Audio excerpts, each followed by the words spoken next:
Good morning. Welcome to the June 2020 open meeting of the Federal Communications Commission. Before I turn it over to Secretary Marlene Dortch, I want to thank Jeff Reardon and the entire CMR team at the FCC for enabling us to have this virtual video meeting. Madam Secretary, would you please introduce the agenda for this morning? Thank you, Mr. Chairman. Good morning to you and good morning, commissioners. For today's meeting, you will hear 5 items for your consideration. First, you will consider a public notice that would establish procedures for the Phase 1 auction of the Rural Digital Opportunity Fund, Auction 904, awarding up to $16 billion in support over 10 years for deployment of broadband in unserved areas.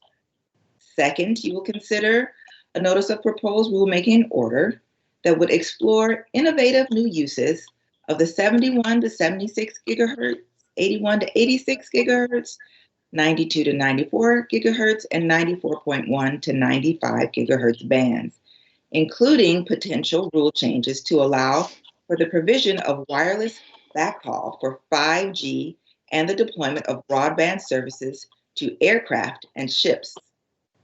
Third, you will consider a declaratory ruling and notice of proposed rulemaking that would clarify and seek comment on changes to the Commission's rules implementing Section 6409A of the Spectrum Act of 2012 in order to accelerate the deployment of communications infrastructure by facilitating upgrade of existing sites for 5G networks.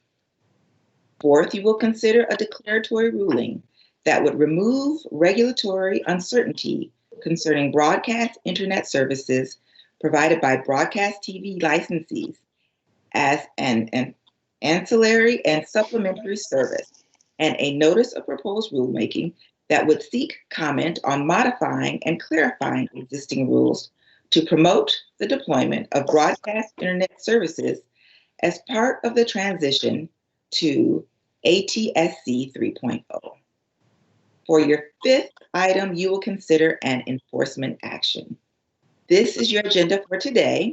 The first item, entitled Rural Digital Opportunity Fund Final Auction Procedures, Connect America Fund, will be presented by the Rural Broadband Auctions Task Force, the Office of Economics and Analytics, and the Wireline Competition Bureau. Michael Jansen, Director of the Rural Broadband Auction Task Force, will give the introduction. Thank you, Madam Secretary. And Mr. Jansen, we turn the virtual floor over to you for your presentation. Thank you very much.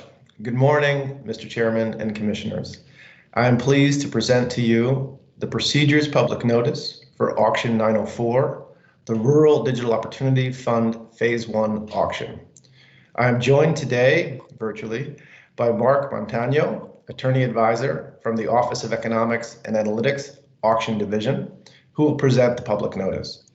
I would like to thank the staff of the Rural Broadband Auctions Task Force, the Wireline Competition Bureau, the Office of Economics and Analytics, the Office of Communications Business Opportunities, the Office of General Counsel, as well as the Wireless Telecommunications Bureau, the International Bureau, and the Consumer and Governmental Affairs Bureau for their input and hard work on this item.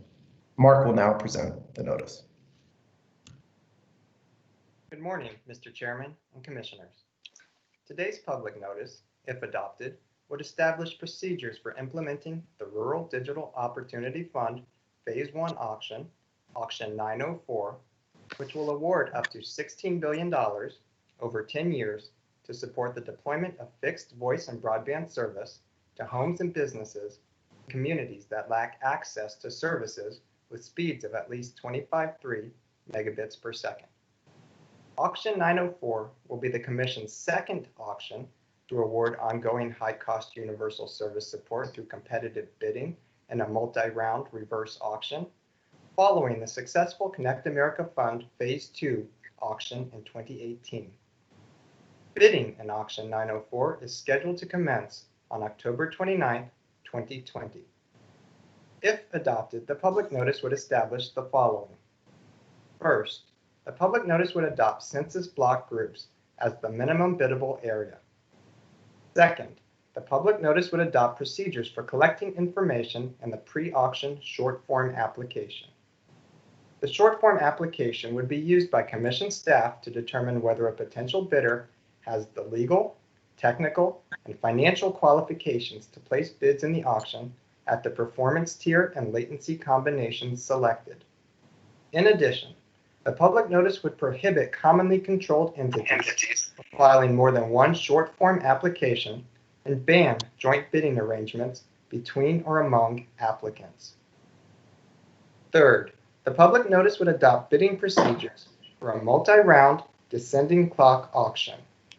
To place a bidder would be required to indicate that it is willing to provide service to locations in the eligible census blocks and a census block group at a specified performance tier and latency for which it qualified, and at the support amount implied by a certain clock percentage.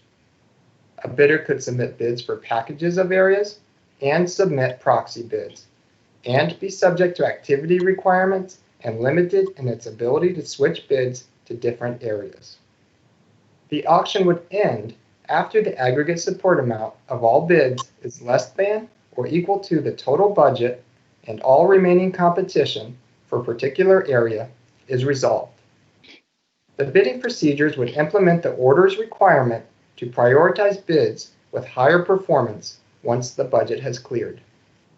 Fourth, the public notice would adopt post-auction procedures, including detailing the information required to be disclosed in the long-form application. The Office of Economics and Analytics, Wireline Competition Bureau, and the Rural Broadband Auctions Task Force recommend adoption of this public notice and request editorial privileges extending only to technical and conforming edits. Thank you, Mr. Montano and Mr. Jansen, for your presentations and for observing, unlike myself, the sartorial standard, which is the suit and tie, which I have foregone today. We'll now go to comments from the bench, beginning with Commissioner O'Reilly. Thank you, Mr. Chairman, and thanks for setting this up and taking the commission into a new technology space that it hasn't been before. This is much appreciated. Hope that it all goes well. We've got some steps to go ahead. Two, I must admit, I can't promise that someone may not jump in, one of the little ones may not jump in at some point. So if that happens, it just is part of life and we'll survive. So I warn everyone in advance. But now we'll get to some real work. With this public notice, we are one step closer to initiating the FCC's Rural Digital Opportunity Fund Phase 1 auction, and hopefully significantly expanding broadband service for those Americans who continue to lack access, one of my primary objectives since arriving at the Commission. These locations are some of the hardest of the hard to bring service. While the public notice itself may be slightly arcane and tedious to read, getting the procedures right is vital to ensuring a competitive, accountable, and efficient auction framework. With a few small caveats, today's item helps ensure that promising outcomes are ahead. One of the key principles that I've sought to advance in both the auction context and elsewhere is the concept of technology neutrality. Markets, not the government, are best situated to pick winning and losing technologies, and we undermine innovation and efficiency when we engage in central planning and regulatory favoritism. As a general matter, that means recognizing the realities of the current communications marketplace and eliminating unnecessary and outdated rules that create asymmetric and burdensome obligations on competitors. And in the auction context, it involves crafting rules that offer a fair shot to innovators across all sectors and don't unduly tilt the playing field toward particular providers. Therefore, I would have preferred an auction design without upfront technology restrictions. All interested providers should have an opportunity to demonstrate whether they can meet our speed and latency benchmarks at the short form application stage. After all, the whole point of the auction is to support the deployment of broadband services that wouldn't otherwise exist in the absence of subsidies. I'm grateful to the chairman for agreeing to expand eligibility for the low latency performance tier and change language that was prejudicial to certain providers. While a technology-neutral policy across the board may have been more effective in promoting innovation and maximizing the value of ratepayer investments, I recognize the difficult balancing act that was necessary to reach this point in time. I also thank the chairman for agreeing to clarify that the commission will reevaluate the eligibility conditions prior to moving forward with the second phase of the auction. Communications technology evolves at an incredibly, exceedingly rapid pace, and who knows which technologies will have advanced or emerged by the time we get to phase 2. Finally, I commend the chairman for moving forward with the auction despite calls to expedite funding for a particular class of providers. In addition to undermining any principles of technology neutrality, such an approach would have a huge downside, including greater numbers of Americans left in the dust without broadband service. As long as we meet the timelines established by the commission, we will get the phase 1 money out the door in a very expeditious fashion. I look forward to our next steps in implementing the auction and will vote to approve. And I thank the chair. Well, thank you, Commissioner O'Reilly. We'll now turn to Commissioner Carr. Thanks. Morris, Minnesota is a small town of about 5,000 people. It sits on the far western edge of the state and in the middle of some of the richest agriculture land in the country. When I was there, I visited with 2 of the largest job creators in that rural community. One is a dairy farm that Brad and Krista helped run. It started as a family farm 80 years ago, and today its employees own a large share of the operation and its 1,000-strong herd of cattle. They told me that a new high-speed internet connection is now key to their operation. All the cows have e-tags on their ears, which monitor vital signs and movement, and the employees use smartphones and a Wi-Fi connection to fine-tune everything from feeding regimes to the health of the herd. Later that day, I toured a manufacturing plant that employs about 800 people. The company's skilled workforce produces steel conveyors and storage tanks for the energy industry. As their CEO, Micah, walked me around the plant floor, he said that the business and its hundreds of jobs simply wouldn't be in Morris without their high-speed internet connection.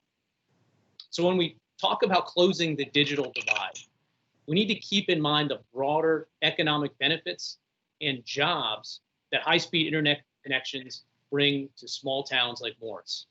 We want every community in this country to have the opportunity that fast internet connections enable. And our universal service program is a key part of the solutions in communities like that. Communities where low population densities and high build-out costs erode the private sector's business case. Now, we've made significant strides over the last few years in narrowing the digital divide. There's certainly much more work to do. Today's vote represents the next step in the FCC's most significant effort yet for connecting the hardest to serve parts of the country. This auction will allow providers to bring millions of Americans across the digital divide. Nonetheless, there are some that are urging the FCC to slow down or wait.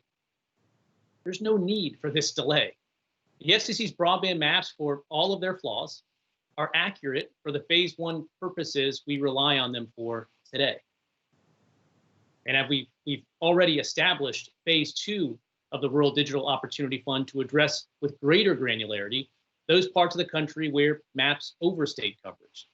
So I'm pleased that we keep moving forward today and now let a range of different providers and technologies compete in the auction.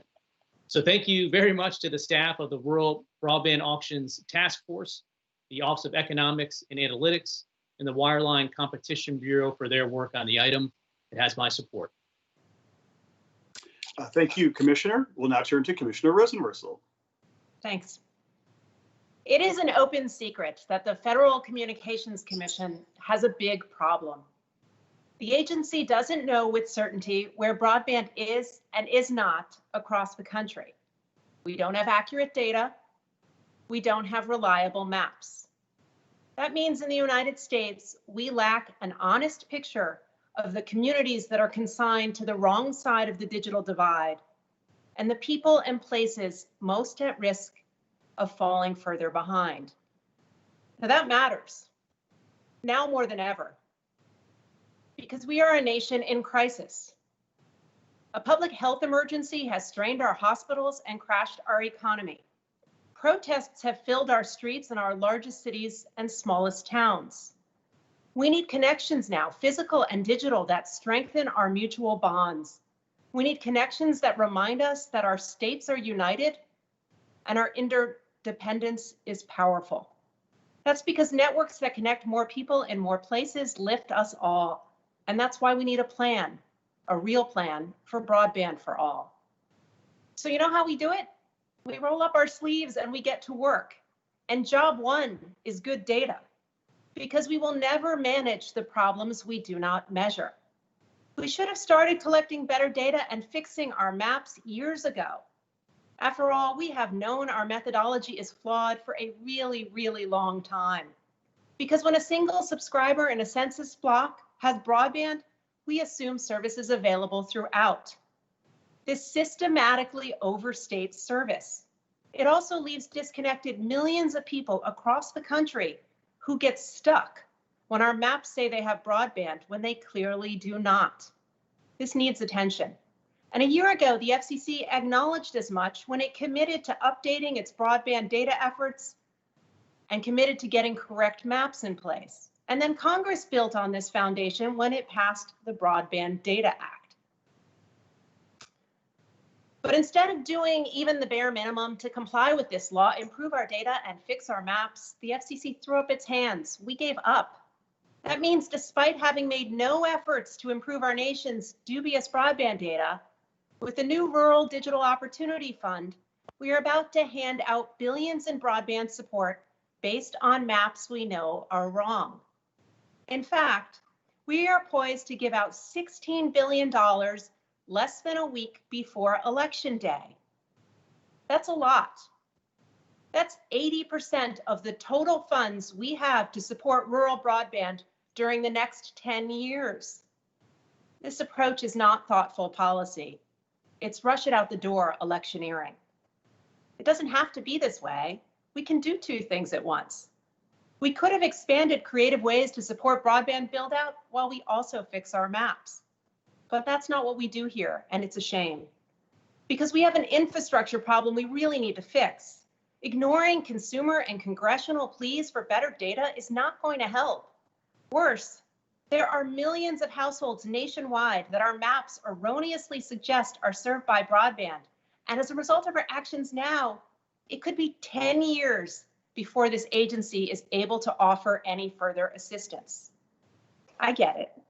I understand wanting to do more to address the nation's digital divide, and we need to fix this problem. But there's a wrong way to do it and a right way to do it. This is the former, and it's irresponsible. If we address the digital divide responsibly, we would put a premium on good data, because having the facts is the only real way to solve our nation's rural broadband crisis. We are spending down our resources before even taking the time to get this right. This is not the way to do it. We need maps before money and data before deployment. If we address the digital divide responsibly, we would acknowledge that we are not going to do it on our own. We need to work with state and local authorities and not fight their efforts to help bring broadband to their communities. But that's not what we do here. That's because the FCC decided that the Rural Digital Opportunity Fund would not be available in places where states have their own programs. And by some counts, that's as many as 30 states. That's crazy. And we have no idea how it's going to play out on the ground. We should be encouraging states to work with us and not penalizing them for their efforts to bring broadband to communities that are struggling. We have this exactly backwards.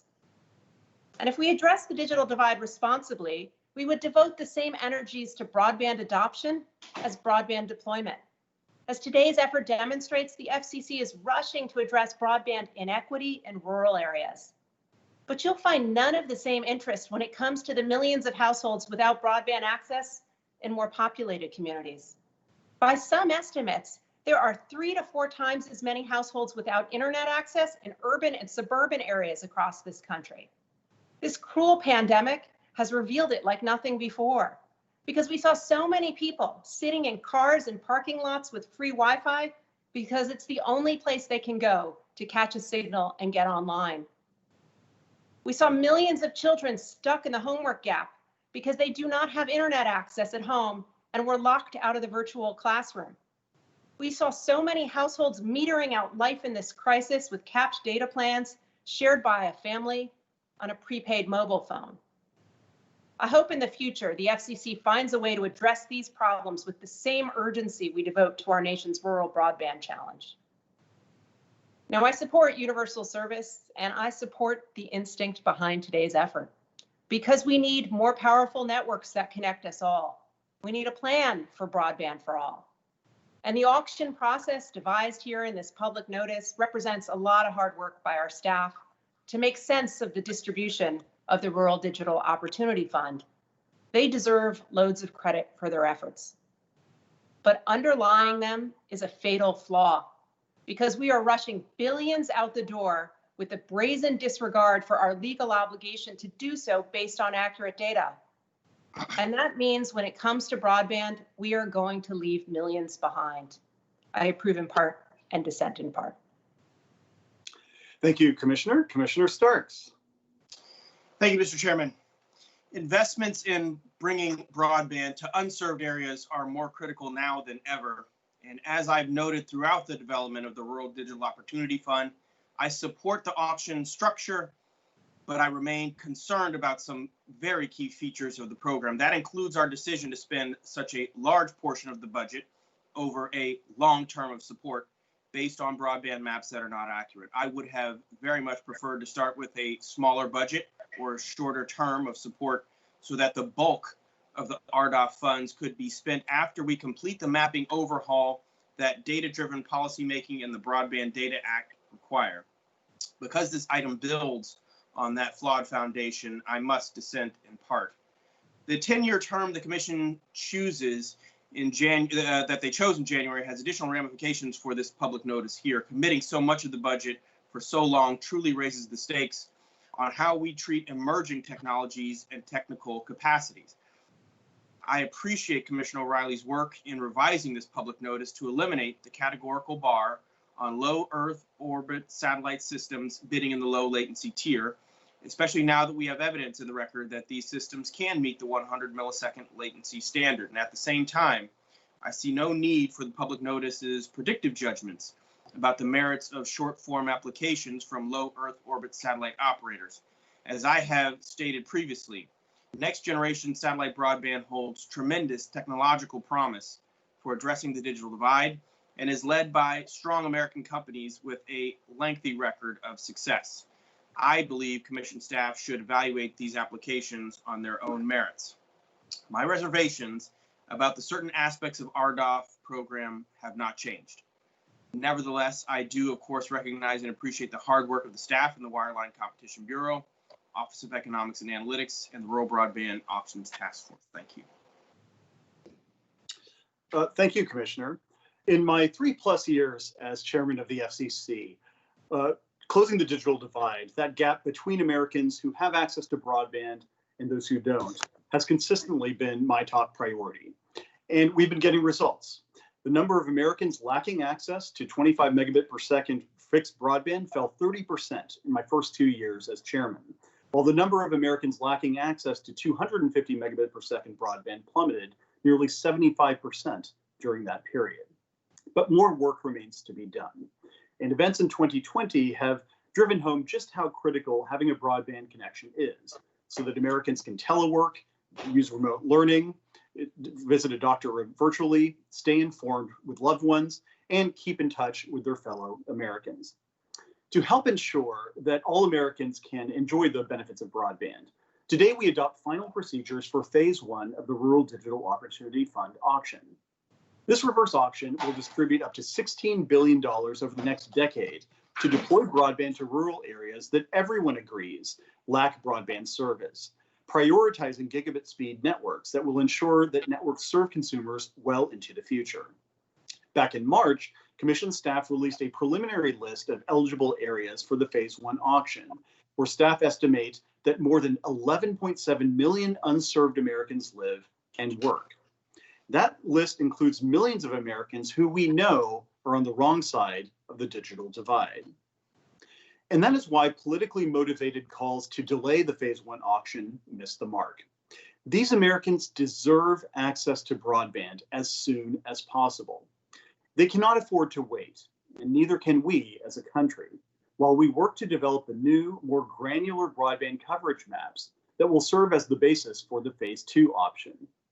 Digital opportunity delayed is digital opportunity denied. Today's public notice contains more than 100 pages of detailed procedures for October's auction, and it's weedy for good reason. It reflects many lessons learned from the 2018 Connect America Fund Phase 2 auction, a very successful auction. We address key factors that will affect competition in the upcoming auction, like the right size for biddable areas, reserve prices, details of bid processing, and pre- and post-auction eligibility requirements. These are factors that are important to potential bidders in the auction, who will have to decide over the next couple of months whether and where to bid. I'm reminded of another recent American milestone. A little more than a week ago, 2 NASA astronauts launched from Cape Canaveral Air Force Station to the International Space Station, the first such launch from American soil in almost a decade. Now, a rocket launch, of course, is a carefully choreographed sequence of events that must unfold precisely with little room for guesswork or last-minute tinkering in order to achieve its goal. Today's public notice is the next step in our own carefully planned effort that began last August. It will trigger several more behind-the-scenes actions, like collecting and processing applications to bid in the auction, determining the final list of eligible areas, and finalizing the software platform that bidders will use to compete for support. All of this work will come together in October when we launch the bidding in the auction, and it will culminate with support beginning to flow to winning bidders next year. One last point, we've focused on maintaining technological neutrality and maximizing competition in our USF programs. And here we do that by opening the door to new types of technologies to apply for different tiers in the auction.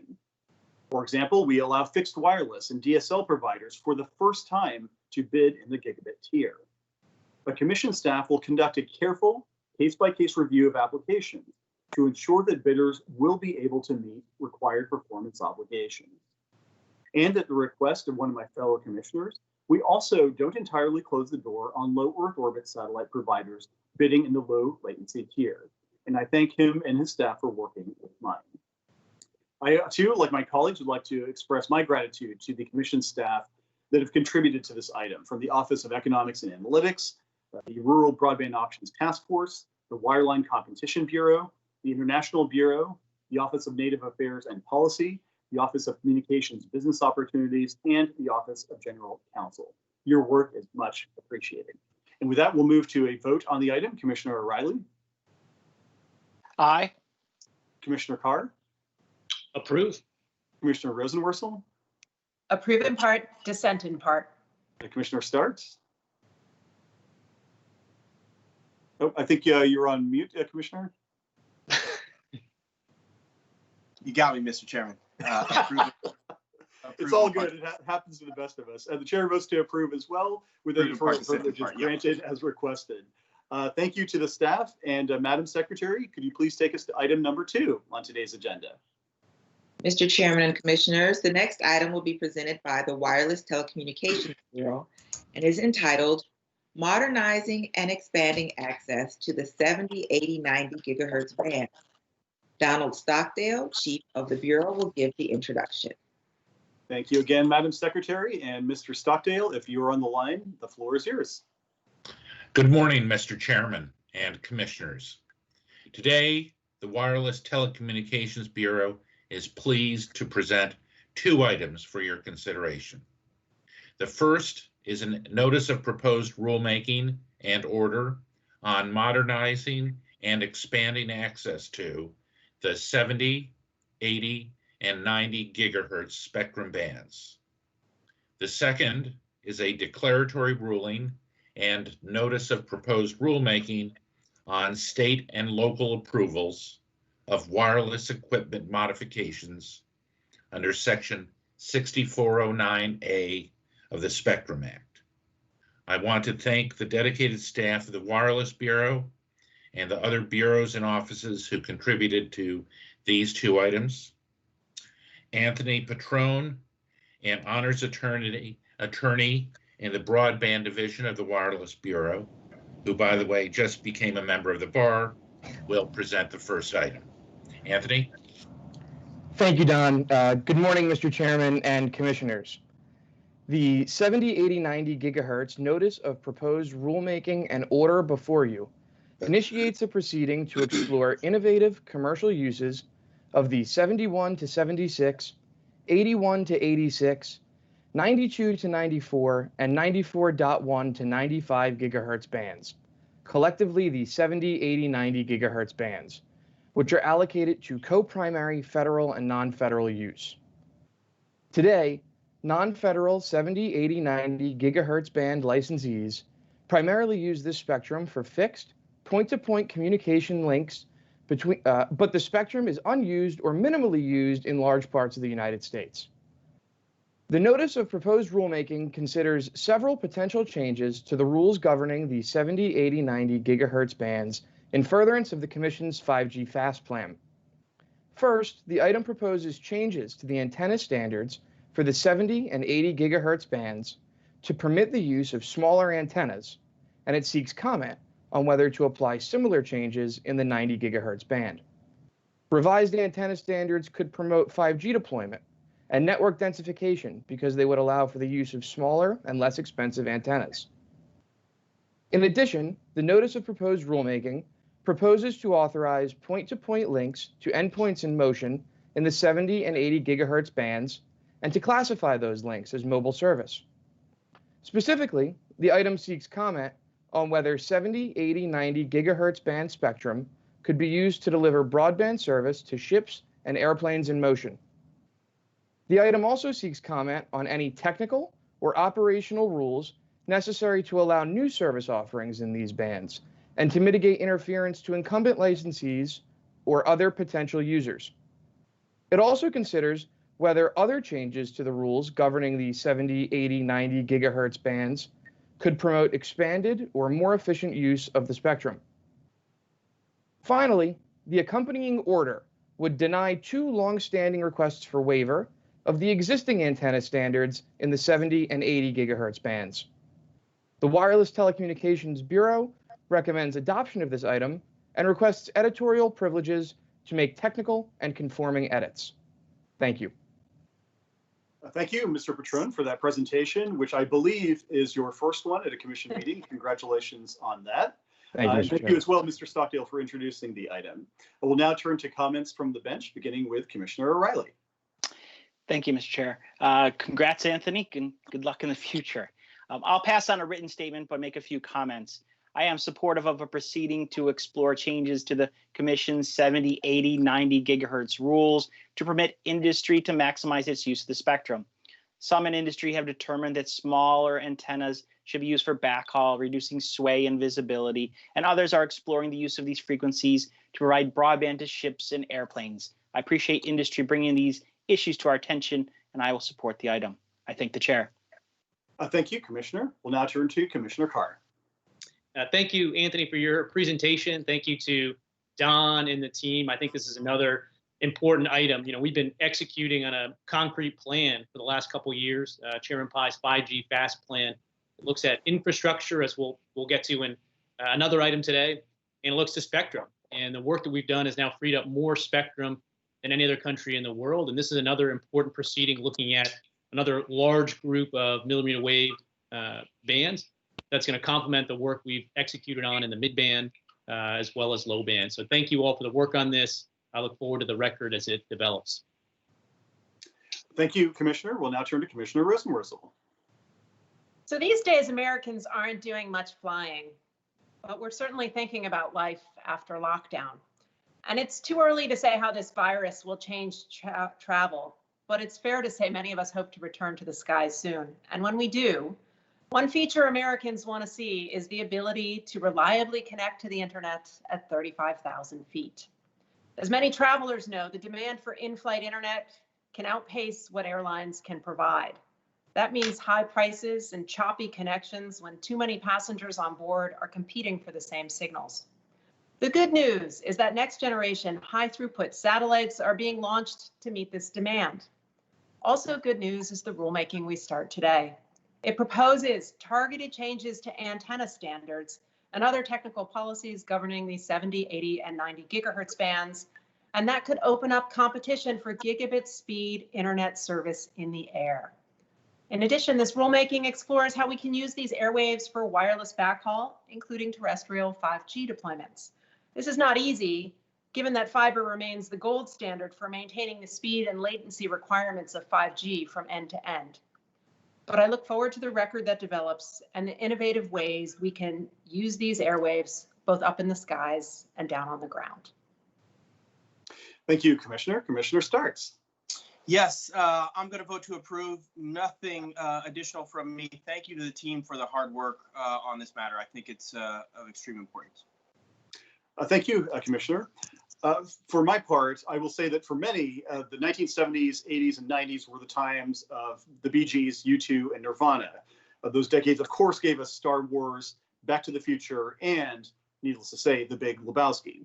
And even if a few might still cherish a pet rock, a pair of parachute pants, or a power bead bracelet, most people, by and large, put those decades to productive use. Unfortunately, the same cannot be said for the 70, 80, and 90 gigahertz bands. In many parts of the country, these spectrum bands are either underused or unused entirely. At a time when wireless airwaves elsewhere are filling up with demand as demand continues to surge, we need to find new ways to make more productive use of our spectrum resources. And that's why today we start a proceeding aimed at revitalizing the 70, 80, and 90 gigahertz bands and expanding their use for services such as 5G backhaul and broadband to ships and to aircraft. Now, as we pursue 5G deployment, it's important to remember that networks rely on many components to function optimally.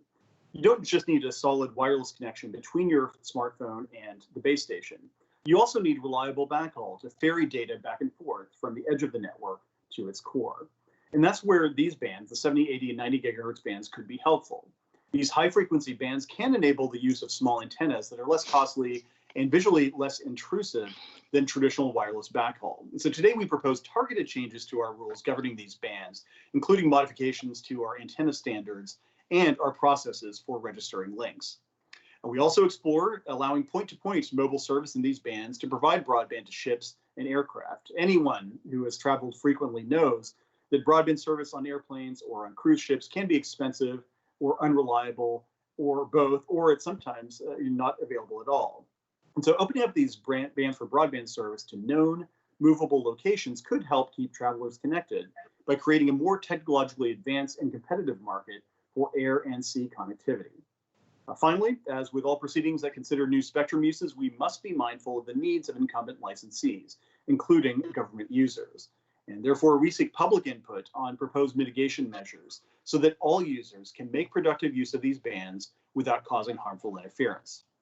We look forward to building a thorough record on how to promote more productive use of these bands and to enhance broadband connectivity.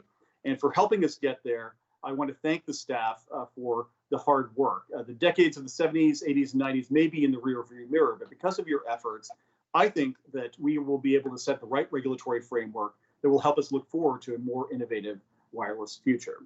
So thanks again to the Wireless Telecommunications Bureau, the Office of Engineering and Technology, the Office of Economics and Analytics, the Office of General Counsel, the International Bureau, the Enforcement Bureau, and the Office of Communications Business Opportunities. This item has my full support. With that, we'll move to a vote. Commissioner O'Reilly. Aye. Commissioner Carr. Approve. Commissioner Rosenworcel. Approve. Commissioner Starks. Approve. The chair votes to approve as well. The item is adopted with editorial privileges granted as requested. Thank you to Don and Anthony for your work, or presentation too. Madam Secretary, can you take us to item number 3 on today's agenda? Mr. Chairman and Commissioners, the third item on your agenda will also be presented by the Wireless Telecommunications Bureau and is entitled State and Local Approval of Wireless Equipment Modifications. Donald Stockdale, Chief of the Bureau, once again will give the introduction. Thank you, Madam Secretary. Mr. Stockdale, when you bring a strong curtain game to a commission meeting, you get rewarded. The floor is once again yours.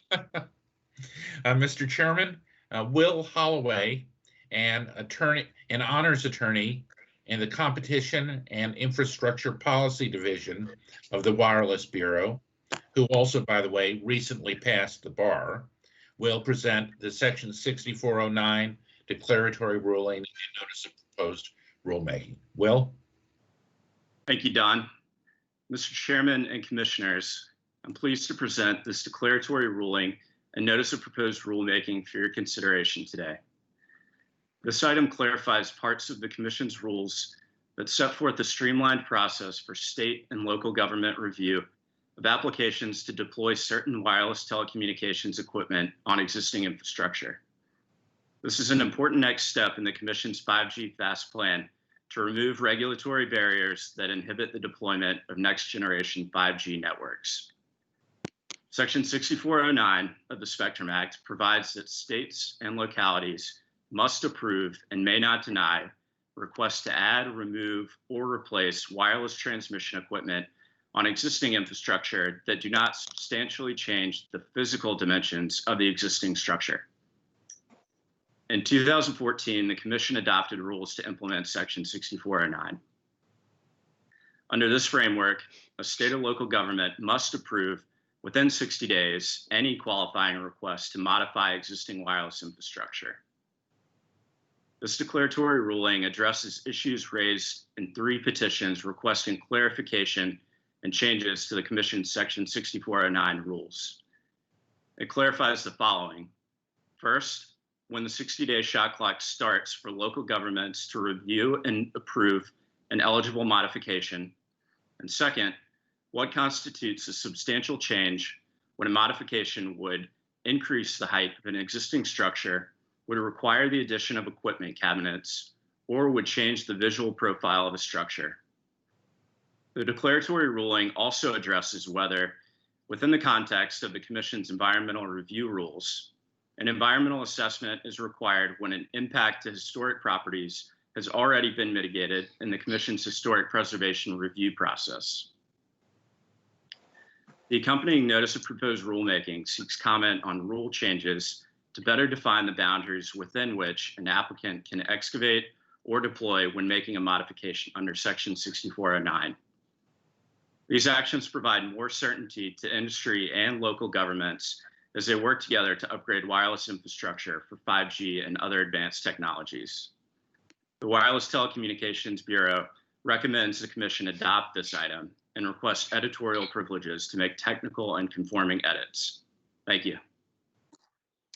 Well, thank you, Mr. Holloway, for that presentation. Congratulations on what I believe is your first presentation as well, in addition to passing the bar. And most importantly, congratulations to each of you and Anthony Petrone for surviving internships in our office and recovering so splendidly. We'll now turn to comments from the bench, beginning with Commissioner O'Reilly. I thank the chair. Congrats, Will, and good luck in the future. Today, the Commission refocuses its infrastructure efforts on the foundation of wireless networks, the macro tower. The Commission has taken several steps to reduce the regulatory burdens on siting small cells, but similar updates for macros have been lagging. A business plan centered on small cells and millimeter waves may work in our largest cities, but traditional towers and mid-bands will be needed throughout much of the United States, especially in rural areas where small cells do not, generally speaking, make the most sense, at least at the current time. I started pushing for the review of the barriers facing macro towers around 5 years ago, as industry started to consider what a 5G suburban and rural network build would look like. Well, it's unfortunate that we didn't get here sooner. I'm grateful that Commissioner Carr has honored his word to me that we would address the pending petitions and tackle hurdles that some localities have placed in the way of large tower siting. With significant progress being made on mid-band frequencies, it is imperative that we facilitate the deployment of macro towers that will be used to deliver the myriad of offerings mid-band spectrum will enable. And as I've said before, our actions are predicated on behavior of a few bad actors. And here we address some of the problems being experienced. I fully recognize that many, if not most, local and state governments see the great benefit that these networks will bring and are actively working to fulfill the needs and demands of their citizens. Well, the Commission took steps in 2014 pursuant to Congress's direction under Section 6409 of the Spectrum Act of 2012 to set localities straight on unacceptable activity. When it came to co-locating facilities, some entities are still slowing down progress or doing what they can to stop wireless innovation from reaching consumers. Today, we clarify how some of our rules implemented in response to Section 6409 should be interpreted, such as when the shot clock begins, how to measure height increases for towers, when adding additional antennas, what is an equipment cabinet, and the treatment of concealment elements, among others. I'm pleased at my request. Further details were provided about the documentation needed to start the shot clock and to evidence that concealment elements were envisioned when obtaining a locality's approval. Such guidance is necessary so that all parties understand expectations and to avoid disputes down the road. While I understand some have asked that we delay today's actions due to some circumstances and concerns, many of the clarifications are straightforward and should reduce the burdens on locality staff reviewing applications. And these clarifications are needed to facilitate the expansion of 5G networks by wireless providers and help entities like FirstNet to meet public safety obligations. Additionally, the notice portion of today's item seeks comment on a proposal to allow minimum compound expansions under Section 6409 streamlined processing. I am pleased that my request was accepted to make this a proposal as opposed to simply seeking comment. Over the years, tower companies have repeatedly come to me and with challenges they face when compound expansions are needed to accommodate additional equipment for co-location purposes. And there is a good foundation for such a change, as the construction of replacement towers that do not expand a compound by more than 30 feet are excluded from historic preservation review under a nationwide programmatic agreement. I expect that an order on this proposal will be presented before the Commission as quickly as possible. Moreover, localities should note that the Commission is taking these issues seriously and will continue to issue such orders if our intent is being contravened or our rules implemented incorrectly. We'll be ready to follow up on any issue, including those that did not covered here, such as the inappropriate use of other local permitting processes to hold up infrastructure siting or charging excessive fees. Finally, I thank everyone involved for bringing this item to a vote and the staff for their continued efforts to facilitate infrastructure deployment. Now that we've clarified some areas where there were misunderstandings over the rules for streamlined co-locations, it is time to conclude the ultimate co-location problem, Twilight Towers. I will approve the item, and I thank the chair for all of his work. Thank you, Commissioner. Commissioner Carr. Thanks. 2 years is about how long it takes to build a new macro tower. The process typically includes zoning, construction, and electrical permits, city council presentations, and public town halls, environmental and historic preservation reviews, negotiation about aesthetics and design, and all of that is after a provider has studied demand, engineered the signal, and bought land. It's a lengthy, involved, expensive process. And in some ways, you can understand why. Building a couple 100-foot tall structure doesn't happen every day. And once it's built, a tower can provide service for decades. Local governments, industry, and Congress have concluded that there's often a better way. Reusing macro towers through co-locating multiple providers and updating equipment can provide the public the benefits it deserves: wide coverage and fast connections, while avoiding the cost and delays associated with building new towers from scratch. It's common sense that putting new equipment on old towers is less intrusive and requires less regulatory review than new tower construction. Now, I had the chance to see how straightforward a co-location can be last week.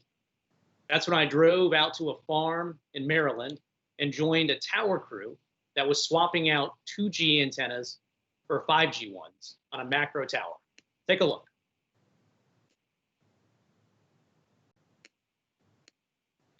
Up a couple 100 feet this morning with Aaron and Charlie up above a farm where we're actually swapping out an old 2G antenna for a new high-speed 5G antenna.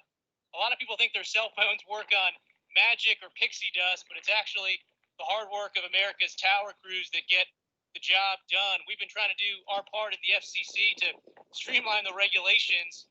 This swap out can take about an hour to get done, and that's going to bring really high-speed service to this community. But the regulations can take months and months and months of review. So at the FCC next week, we'll be voting on a decision that's going to try to make it a lot easier for crews like this to swap out and upgrade 2G, 3G, and 4G antennas to 5G ones.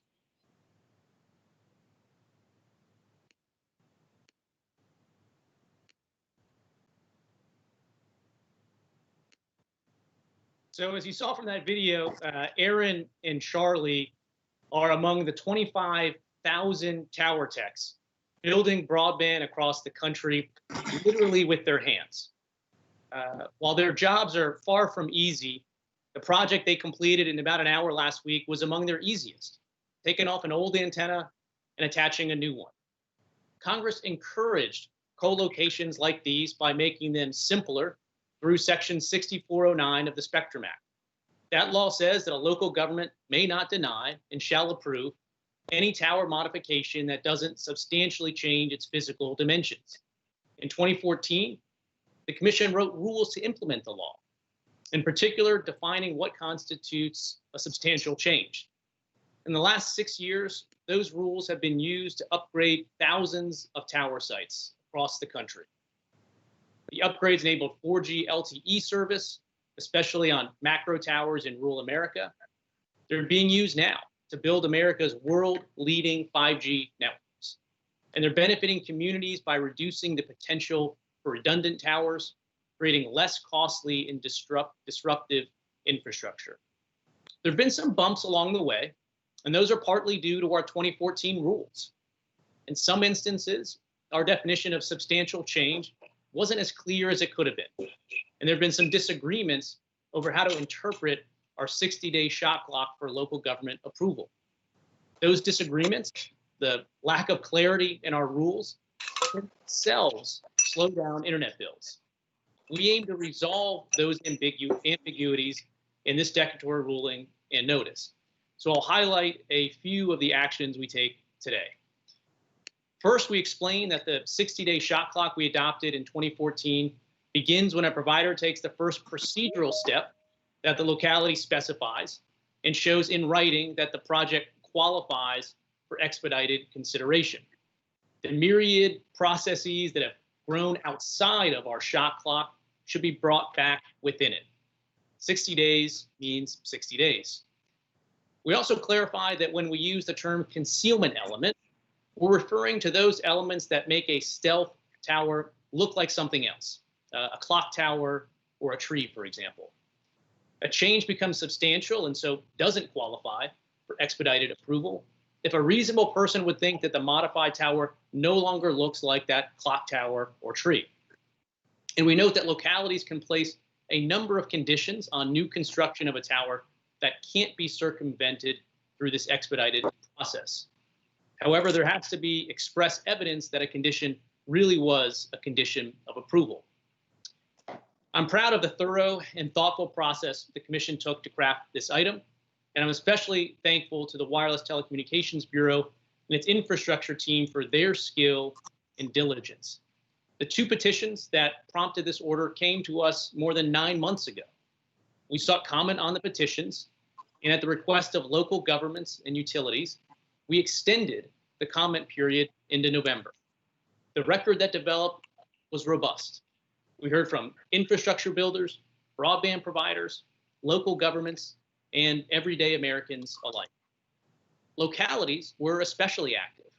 We heard from 70 local governments and their associations, and they provided us with nearly 700 pages of detailed comments.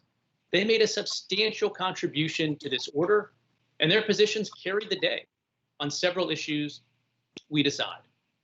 For example, we require industry to make written submissions before they can claim that the shot clock starts, and we protect a broad swath of localities' conditions of tower approval. In the end, by bringing greater clarity to our rules, our decision reduces disagreements between providers and governments, and it separates the wheat from the chaff. The more difficult approval decisions, such as whether and how to construct a new tower, from the easier ones, such as whether to allow an existing tower to be upgraded. It's also important that we act now because providing more broadband for more Americans has never been so important. It's at the forefront of our minds during this COVID-19 pandemic as kids learn from home, parents provide for their families away from the office, patients access critical care outside of the hospital, and we all connect to one another at a distance. Making upgrades easier is at the heart of 6409 and this order. And it comes at a time when we need as much capacity as we can get. So I'm glad that we move forward today with clarifications that will help tower crews connect even more communities. Our decision here is also the latest step in a series that the FCC has taken since 2017 to modernize our approach to 5G. Back then, it cost too much and took too long to build internet infrastructure in this country. So we updated the environmental and historic preservation rules that were slowing down small cell builds. We built on the common reforms adopted by the states and reined in outlier conduct. And we streamlined the process for swapping out utility poles to add wireless equipment, among many other reforms. I thank Chairman Pai for tapping me to lead this infrastructure work. The Commission has unleashed private sector investment that is already delivering results for the American people. The very first commercial 5G service launched here in the US in 2018. By the end of that year, 14 had 5G service. Halfway through 2019, that figure expanded to more than 30. And one provider alone is now committed to building 5G to 99% of the US population.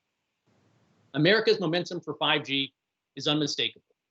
You can see it not only in big cities like New York or San Francisco, but in places like Sioux Falls, South Dakota, where 5G small cells are live, and in rural communities like the one I visited last week in Maryland, where macro towers are beaming 5G through farms and forests. Our infrastructure work will continue until every community has a fair shot at next-gen connectivity. We call our decision today the 5G upgrade order because it will accelerate wireless service upgrades for the benefit of so many Americans. It'll be an upgrade for rural America, as families who never had a choice in wireless will get new service. It'll be an upgrade for first responders, as dedicated networks and expanded capacity are built on existing towers. And it will be an upgrade for all of us as our networks blow past previous technologies, the world-leading 5G. I'm grateful for the strong support this order has received from dozens of leaders in local governments and in Congress, infrastructure builders, farmers and ranchers, first responders, and technologists. I especially want to thank the Commission staff without whom this 5G upgrade order would not exist. From the Wireless Bureau, Paul Diari, Garnet Hanley, Carrie Hicks, William Holloway, Susanna Larson, Belinda Nixon, Dana Schaefer, Don Stockdale, Cecilia Suloff, and Joel Taubenblatt, and also Jiaming Shang and David Saratsky, both formerly of the Wireless Bureau. From OGC, Deborah Broderson, Michael Carlson, David Horowitz, Linda Oliver, Bill Richardson, and Anjali Singh. From our Office of Economics and Analytics, Catherine Matrabes and Patrick Sun. From Wireline Bureau, Adam Copeland, Elizabeth Drugala, and Michael Ray. From Enforcement, Daniel Arugi and Jason Kolofsky. And from the Office of Communications Business Opportunities, Shana Wilkerson. Thank you all for your contributions to this order. It has my support. Thank you, Commissioner. Commissioner Rosenworcel. Let's start with the numbers. More than 113,000 people have died in the cruel pandemic that is affecting communities across the country. Nearly 43 million Americans have filed for unemployment benefits as the economy reels from this public health catastrophe. The unemployment rate is now at its highest level since the Great Depression. Protests have erupted in all 50 states as we face a nationwide reckoning over racial injustice. Now, we can't say with certainty where this overwhelming series of events takes us next. I hope it's towards a more just future.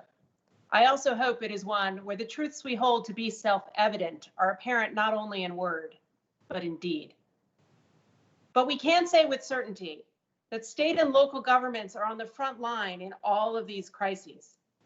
That means they are dealing with an epic combination of illness, joblessness, food insecurity, social distancing, and public safety challenges, all at the same time. Moreover, all of this work is being carried out with fewer resources than ever before. That's because social distancing has reduced consumer spending and wages, causing tax revenues to plummet. At the same time, the demand for funding basic social services has gone up. This has created an unprecedented strain on state and local budgets. So understandably, mayors and governors across the country are ringing the alarm. They are wrestling with historic crises and struggling to find a new way forward in a period of profound civil unrest. They want to be heard by Washington. But today's decision demonstrates that at the Federal Communications Commission, we're not listening. Let me explain why. Today's decision seeks to clarify how the agency interprets Section 6409 of the Middle Class Tax Relief and Job Creation Act. I admit that sounds technocratic, but it goes to the heart of what role cities and towns get to play in decisions about the communications infrastructure in their own backyard. That's important for communities across the country and for our national wireless ambitions. Today, the FCC adopts a declaratory ruling that requires every state and local government to immediately review and update their current ordinances, policies, and application systems involving wireless towers. They have to rework the way they process new requests, how they measure tower height, what they do with requests to add more equipment, and how they conceal structures to preserve the visual character of their communities. Addressing these things is not unreasonable. But these clarifications can be hard to put into practice, and they were shared with state and local governments for the first time only 3 weeks ago. And my goodness, they've been busy. So it's no wonder that we have heard from the National League of Cities. We've heard from the United States Conference of Mayors. We've heard from the National Association of Counties. We've heard from the National Association of Telecommunications Officers and Advisors.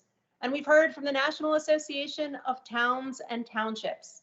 And together they represent more than 19,000 cities, more than 3,000 counties, and more than 10,000 towns across the country.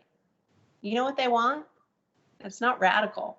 They want a bit more time to weigh in on our decision so they can be in a better place to implement it. They want this time because their resources are strained by a deadly virus, economic calamity, and civil unrest. As 24 members of the United States House of Representatives Committee on Energy and Commerce noted last week, if local governments are forced to respond to this declaratory ruling, instead of focusing on public health and safety responses, it very well may put Americans' health and safety at risk. But the FCC has decided to ignore this modest request for time to review. I don't get it. Why can't we acknowledge what is happening around us? The sad truth is that this is not the first time we've given short shrift to the pleas of local governments who have been strained by these historic days. It was just a few weeks ago when city officials and firefighters asked the FCC to give them more time to weigh in on the court remand of our misguided decision to roll back net neutrality. But we didn't grant their request. However, when companies suggested they needed more time to clear the 3.5 gigahertz band because of the pandemic, we were quick to oblige. We pushed back the start of our next spectrum auction too, again citing business disruptions caused by the coronavirus.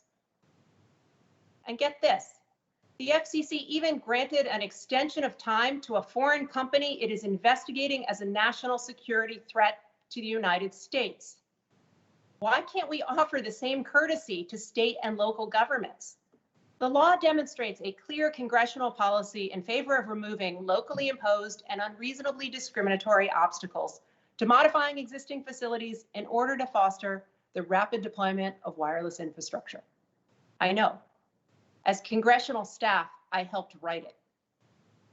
But some of the decisions we make today seem to be less about speeding up routine approvals under this law and more about lowering the costs of non-routine approvals by retrofitting them into this process too. If we want to see infrastructure expand broadly and equitably across this country, it takes federal and state and local authorities working together to do so. History proves this is true. And in these historic times, this agency should not be ramrodding this effort through without listening to cities and towns across the country. They called for a bit more time, but the Federal Communications Commission hung up. I dissent.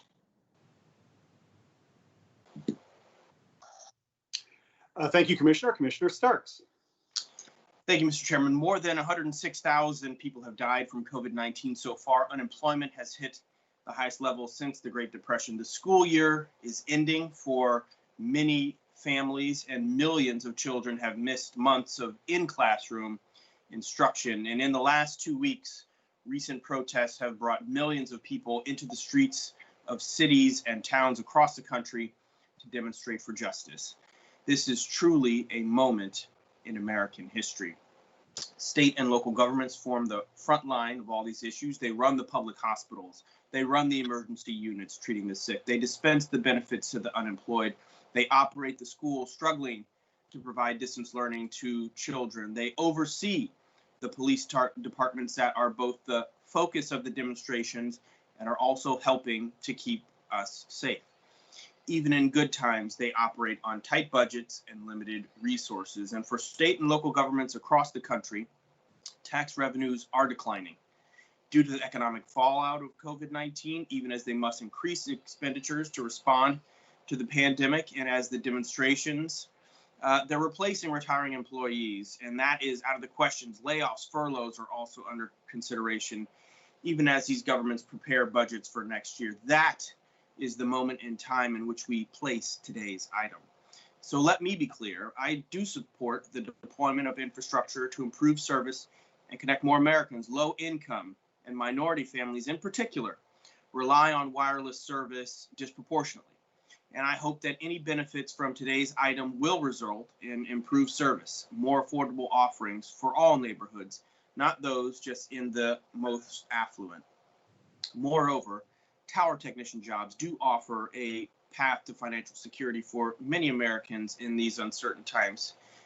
And finally, streamlining the infrastructure approval process does have broad support. Congress did intend to provide a quick path for approval of straightforward modifications when it adopted Section 6409, and a unanimous commission adopted these implementing rules back in 2014.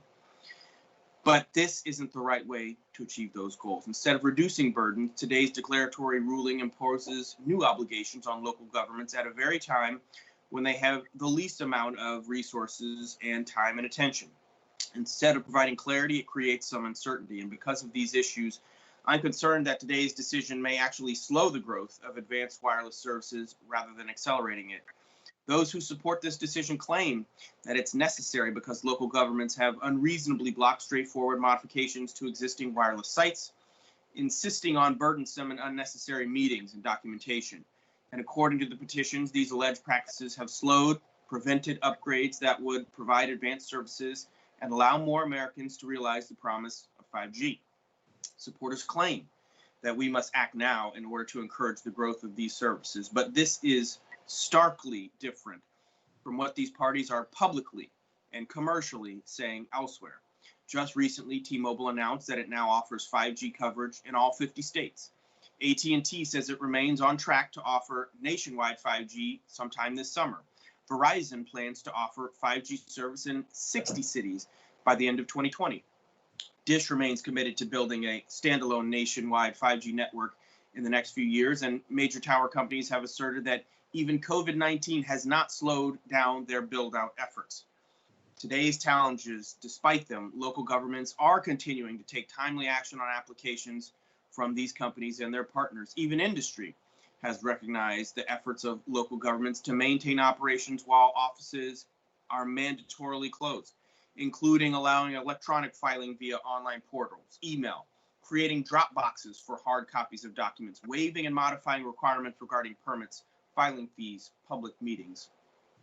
Given the unusual circumstances and the extraordinary efforts by local governments to continue the timely processing of applications, I'm deeply disappointed that we rejected the quite reasonable request for more time to review the draft order submitted on behalf of local governments across the country, supported by 25 members of members of Congress. And while it's true that the petitions underlying this decision were filed in the fall, as today's decision repeatedly notes, we do not adopt the recommendations proposed in those filings. It was only with the release of the draft declaratory ruling just 3 weeks ago that commenters learned that the Commission was considering certain issues, let alone specific outcomes. And indeed, even commissioners just saw the current version yesterday, containing substantive differences from the original draft. Even under the best of circumstances, 3 weeks would not have been enough notice for such an important decision, which will affect communities around our nation. And at a minimum, we should have deferred our consideration of the item to allow interested parties more time to analyze, to comment on the draft and the decision.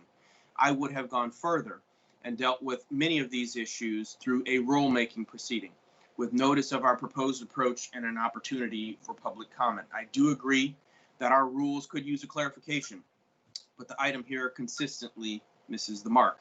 Throughout the declaratory ruling, our decisions not only unfairly burden local governments, but adopt approaches that are likely to generate more disputes on issues like the shot clock, equipment cabinets, concealment elements, and aesthetic conditions.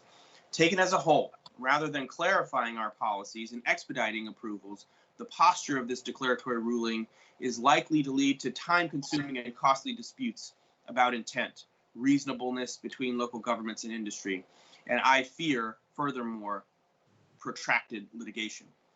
Moreover, because of the substantive burdens we place on local governments and the review of site modifications, those governments may even give additional scrutiny to initial siting requests, leading to more frustration and more delays. These problems would be serious in a rulemaking, but the process here raises the stakes. Doing this via a declaratory ruling, I believe, places an undue burden on local governments that are unfamiliar with the Commission. A clerk in a small city may not realize that a proposed site modification will require her to review not only the Code of Federal Regulations, but also the language of this decision and the 2014 order.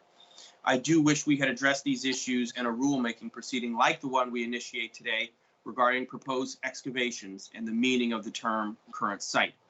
And so while I have serious reservations about the approach outlined here, I agree that we should be receiving input from the public and the NPRM further in this area. I do hope that we reconsider the timetable for that input, given all the other demands currently faced by local governments. I will dissent. Well, thank you, Commissioner. Promoting American leadership in 5G has been one of my top priorities since becoming chairman in 2017. And to that end, the FCC has been executing its 5G FAST Plan, a comprehensive strategy for promoting American leadership in 5G technologies. That plan has three basic parts: pushing more spectrum into the commercial marketplace, streamlining our rules to promote wireless infrastructure, and modernizing our regulations to promote fiber deployment for backhaul. In regard to spectrum, the Commission has left no stone unturned in its quest to make a mix of low, mid, and high band spectrum available for 5G services. Over the past 18 months, the Commission has concluded 3 auctions for high band spectrum, making nearly 5,000 megahertz of spectrum available for next generation wireless services. Our most recent auction, Auction 103, offered licenses for 3,400 megahertz of spectrum, the largest spectrum auction in American history. Carriers are acting quickly to put this spectrum to use for 5G services. And the Commission continues to work on making additional low-band spectrum available. We are nearing the end of the low-band post-incentive auction repack, which is making available 600 megahertz band spectrum for 5G on a nationwide basis. And we've reformed rules for the 800 megahertz and 900 megahertz bands. But perhaps the Commission's most intense work over the last couple of years has involved making more additional mid-band spectrum available for 5G. Specifically, we adopted rule changes last July to liberate the 2.5 gigahertz band and put more of this underused spectrum to work for mobile broadband, including adopting a priority filing window to make this spectrum available for service to rural tribes. Thanks to Commissioner O'Reilly's efforts, we've improved rules for operations in the 3.5 gigahertz band, and we've done the necessary coordination and technical work in that band.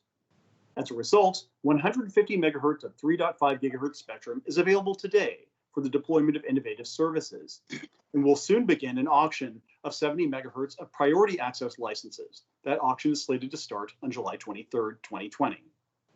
We've adopted service rules to make available 280 megahertz of spectrum in the C-band for 5G.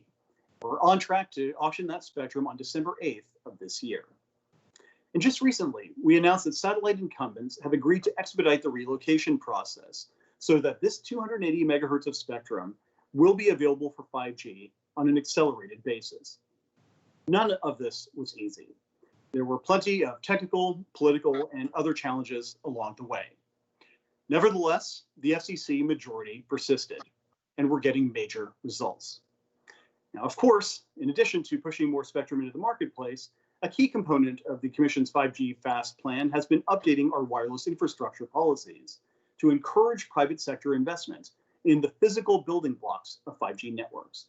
And today's declaratory ruling and notice of proposed rulemaking does just that. Commissioner Carr has spearheaded the Commission's efforts to update our wireless infrastructure policies. This item, which was developed under his leadership, will clear up some of the confusion that has surrounded our rules implementing Section 6409A of the Spectrum Act of 2012. These regulations apply when wireless infrastructure companies want to upgrade the equipment on existing structures, such as replacing antennas on a macro tower or adding antennas to a building. These clarifications will accelerate the build-out of 5G infrastructure by avoiding misunderstandings and reducing the number of disputes between local governments and wireless infrastructure builders, disputes that lead to delays and lawsuits. With today's action, we continue to advance the same goal that underlay the Spectrum Act and inspired the Commission's Section 6409 regulations in the first place, avoiding unnecessary ambiguities and roadblocks in order to advance wireless broadband service for all American consumers. Now, there are some who argue that we should have slowed down or stopped our work on today's declaratory ruling because of the COVID-19 pandemic. I could not disagree more. The pandemic is not a reason to slow down our efforts to expand wireless connectivity. It's a reason to speed them up. The pandemic has highlighted the need for all Americans to have broadband connectivity of all kinds as soon as possible. Telehealth, remote learning, telework, precision agriculture, all of these things and more require broadband. And it is an iron law that you cannot have broadband without broadband infrastructure. And the argument that local governments have not had a sufficient opportunity to weigh in on these issues has no merit. The petitions on which we are acting today were filed in August and September of 2019, well before the COVID-19 pandemic. And the entire period for public comment on those petitions took place last year, also well before the COVID-19 pandemic. But then these calls for delay are nothing new. Earlier this year, for example, some insisted that we should do absolutely nothing to make C-band spectrum available unless and until Congress passed a law on that subject. How's that advice looking now? If we had followed that politically motivated counsel, we would still be stuck at square one half a year later with no prospect whatsoever of movement. Instead, we're on track for a major C-band spectrum auction this year. Today, too, these critics trot out the same old tactic of calling for delay yet again when it comes to wireless infrastructure. Wait until whenever, we are told. Even as they complain, as recently as this morning, that not enough is being done to deliver connectivity. But waiting to deploy more wireless infrastructure is not going to deliver advanced wireless services to American consumers, and it isn't going to make the United States the global leader in 5G. The bottom line is this. It is easy to say that you favor moving forward quickly on 5G, but what actually matters is to do it. So I appreciate the Commission majority for not just saying, but doing what's necessary to usher in the next generation of wireless technology for the American people. Thank you to the team that worked hard on this item from the Wireless Telecommunications Bureau, the Office of General Counsel, the Office of Economics and Analytics, the Wireline Competition Bureau, the Enforcement Bureau, and the Office of Communications Business Opportunities. Thank you as well again to Commissioner Carr for leading this effort. And we'll proceed to a vote on the item. Commissioner O'Reilly? Aye. Commissioner Carr? Approve. Commissioner Rosenworcel? Dissent. Commissioner Starks? Dissent. And the chair votes to approve as well. The item is adopted with editorial privileges granted as requested. Madam Secretary, could you please take us to the next item on today's agenda? Mr. Chairman and Commissioners, the fourth item is entitled Promoting Broadcast Internet Innovation through ATSC 3.0. The item will be presented by the Media Bureau, And Michelle Carey, Chief of the Bureau, will give the introduction. Thank you, Madam Secretary. And Ms. Carey, if you are there, the virtual floor is yours. Thank you. Good morning, Mr. Chairman and Commissioners. It's nice to see all of you.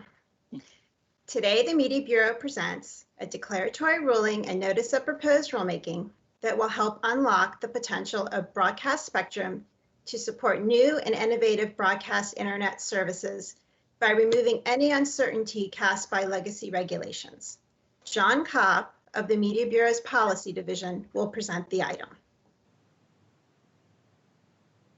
Mr. Chairman and Commissioners, we are pleased to present this declaratory ruling and notice of proposed rulemaking that address rules first adopted more than 20 years ago during the transition from analog to digital broadcast television. At that time, the Commission adopted rules allowing digital television, or DTV, licensees to provide ancillary or supplementary services on their excess spectrum capacity and to lease excess spectrum to other entities seeking to do the same. Today, another transition, the transition of digital television from the ATSC 1.0 standard to ATSC 3.0 is well underway. This new IP-based standard promises to expand the potential for broadcast spectrum capacity to support new and innovative services beyond traditional over-the-air video, services we call broadcast internet services, in ways that will complement the nation's growing 5G network. Today's item is intended to support the proliferation of new IP-based consumer applications while maximizing the efficient use of spectrum. Moreover, broadcasters can offer these broadcast internet services while meeting their obligation to deliver video programming.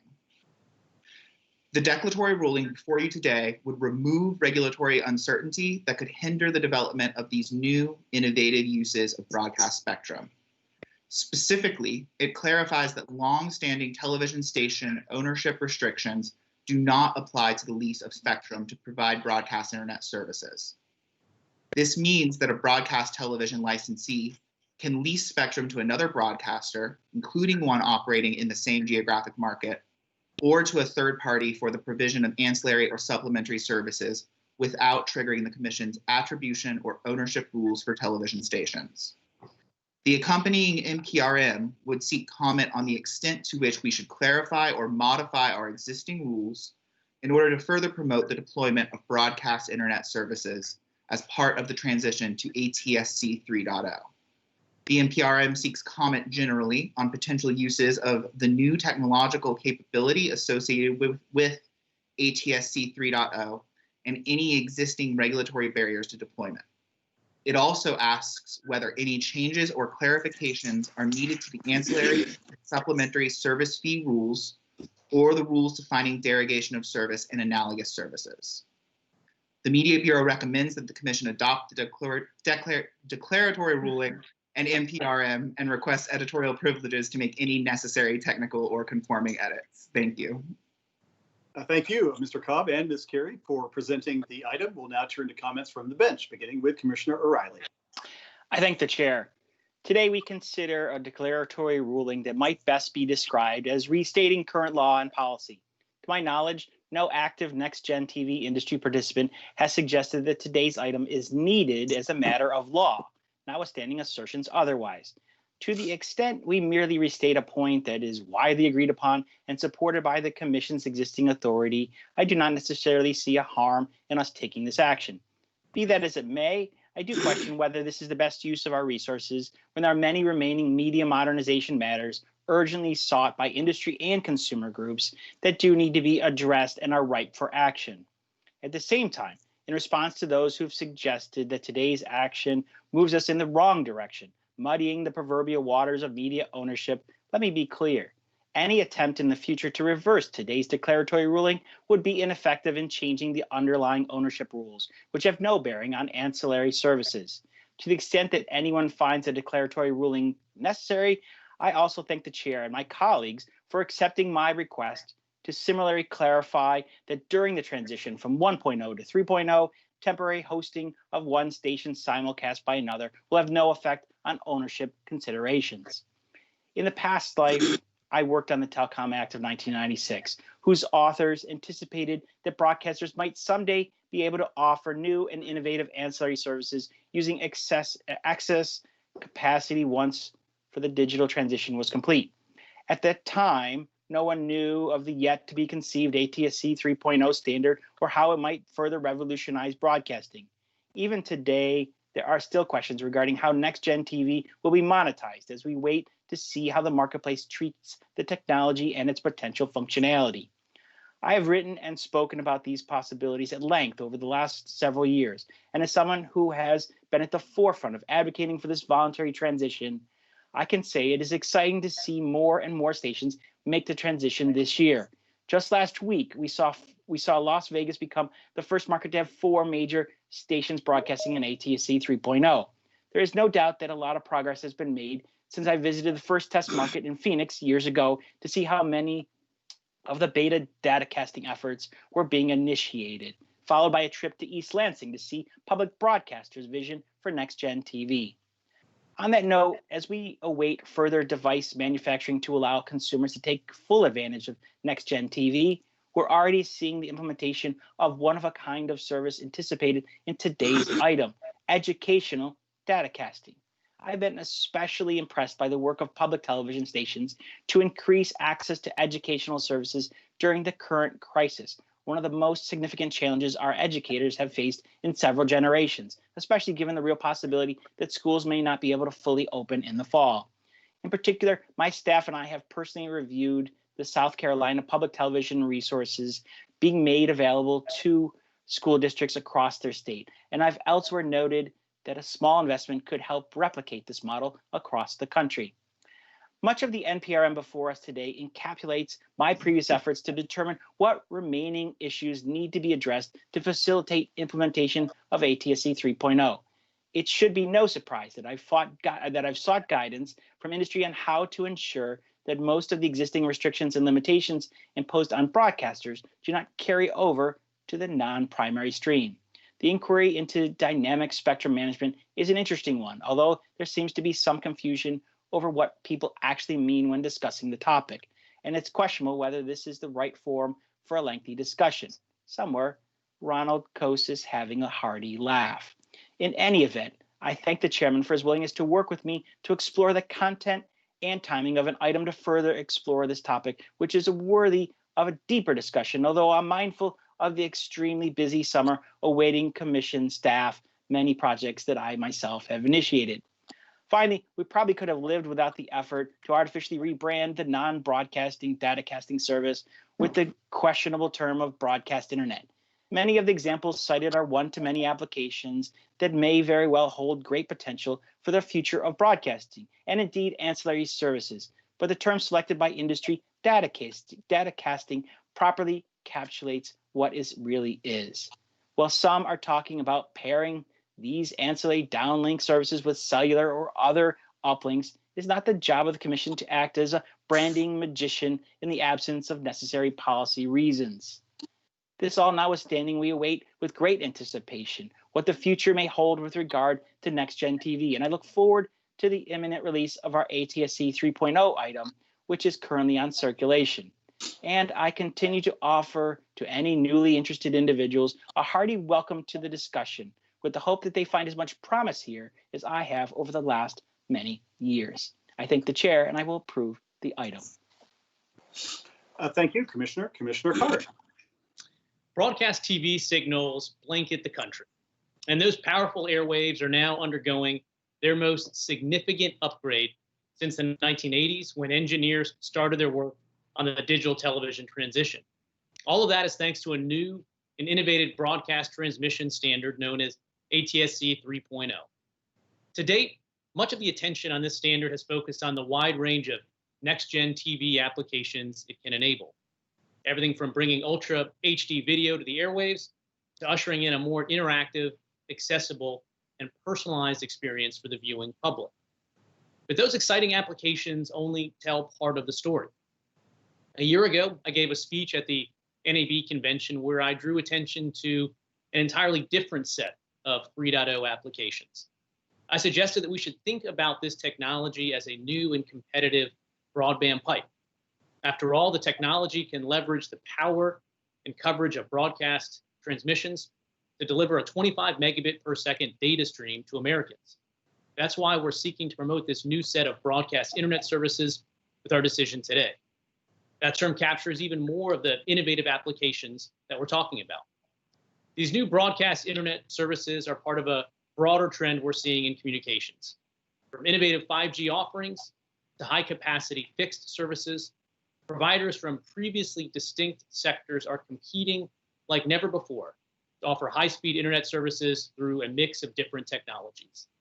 ATSC 3.0 is a technology that will allow broadcasters and broadcast spectrum to play an even greater role in this converged market for connectivity.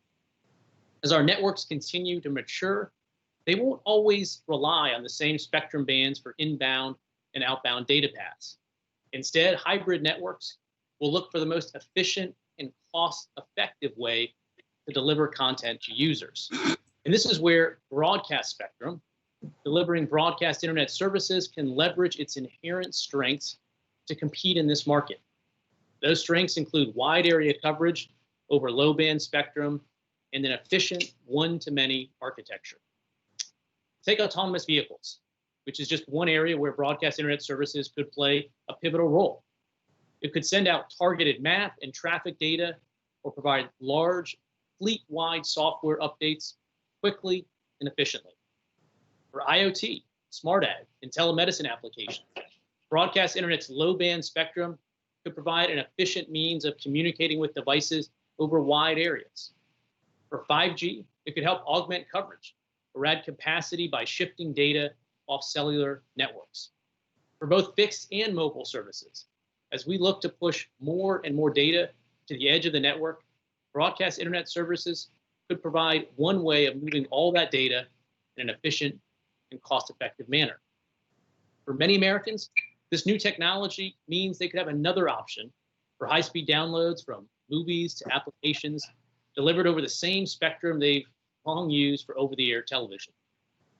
At the Commission, we've been doing our part to facilitate the deployment of ATSC 3.0. Our approach so far has worked. Broadcasters are making great progress in their next-gen TV offerings, and many are already exploring ways to support broadcast internet services. But I think there's more we can do to green light these offerings and encourage even more investment in these services. That's why I took the lead on this item, which will further unlock the potential of broadcast spectrum, empower innovation, and create significant value for broadcasters and the American public alike. The item does so by removing uncertainty cast by media regulations that were drafted for an entirely different set of broadcast TV services.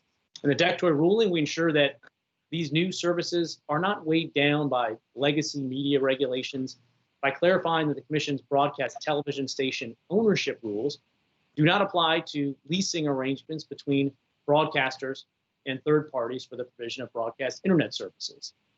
In practice, here's what the decision will mean.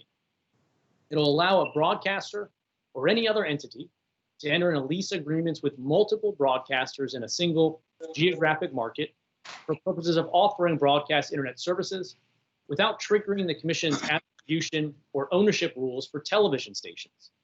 This can provide certainty to broadcasters, investors, tech companies, and other innovators that these agreements will not be subject to dated rules designed to regulate television stations. And this decision helps ensure that broadcasters and other innovators have the flexibility to generate the scale and geographic footprint, both locally and nationally, that may be necessary to support certain broadcast internet services. In today's notice, we seek comment on whether to clarify or modify our existing rules to further promote the deployment of broadcast internet services. Ultimately, it's critical that we identify and remove the overhang of unnecessary government regulations that would otherwise hold back the introduction and growth of competitive offerings. We want the marketplace, not outdated rules, to determine whether new services will succeed. This new proceeding is an important step in that direction, and it certainly won't be our last. In closing, I'd like to thank Chairman Pai for his continued support for the deployment of 3.0 and the consumer benefits and innovations it'll support. I'd like to recognize the team at the FCC who helped lead this effort, including in the Media Bureau, Julia Salavara, Kim Matthews, John Cobb, Ty Bream, Brendan Holland, Maria Malarkey, Evan Morris, Sarah Whitesell, and Michelle Carey. And often in the Office of Economics and Analytics, Emily Talaga, Eugene Kiselev, and Andrew Wise. In Office of Communications Business Opportunities, Belford Lawson. And in my old stomping ground of OGC, David Consul and Bill Richardson. Thank you all for your work on the item, and it has my support. Thank you, Commissioner. We'll now turn to Commissioner Rosenworcel. These days, my family is watching more television than ever before, and I bet we're not the only ones. There's more time at home. So we sit together at night, basking in the glow of a single screen after first arguing about what it is we are going to watch. A good portion of that viewing is from the vast libraries of content that allow us to choose what we want to watch and when we want to watch it. But linear programming still has a powerful draw. It's still the place where so many of us, my family included, go for not just entertainment, but for essential news about our community, our country, and our world. Plus, traditional television is on the move. A new broadcast standard is on the horizon. ATSC 3.0 promises ultra high definition picture quality and immersive audio, advanced emergency alerts, and interactive services. This is good stuff. It could mean real innovation in broadcasting on par with the new services that have emerged on so many of the other screens all around us. But as this standard develops, we still need to address how consumers, folks watching at home at night, just like my family, will navigate this transition. That's because ATSC 3.0